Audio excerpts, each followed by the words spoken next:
दुनियार राजनीति रे दुईटी बड़ शक्ति मध्यरे दीर्घदिन धरी तणापोड़ चली अमेरिका और ईरान। अमेरिका दुनियार सबुठु बड़ शक्तिशाली देश मध्यरु गोटिए।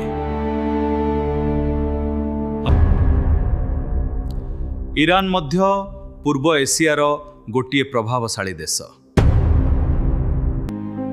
किंतु एही दुई देश मध्यरे दुश्मनी केमिति आरंभ हैला?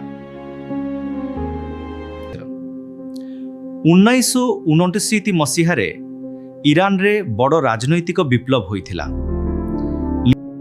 सेही विप्लव परे ईरान अमेरिका विरोध रे खोलामेला भावरे कथा कहिबा आरंभ कला।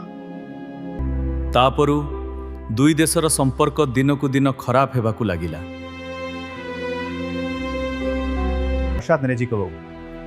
अमेरिकार अभियोग जे ईरान गुप्तरे न्यूक्लियर अस्त्र तैयारी करुछि।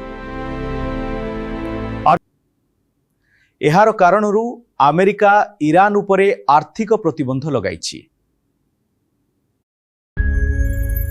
एही तणापोड़ मध्य पूर्व अंचल रे आहुरी चिंता बढ़ाइछि। केबे केबे एही तणापोड़ युद्धर भय सृष्टि करे। दुनियार अनेक देश एहाकु समाधान करिवा पई चेष्टा करुछंती। सेही पई समस्ते आशा करुछंती जे शांति रहिबो।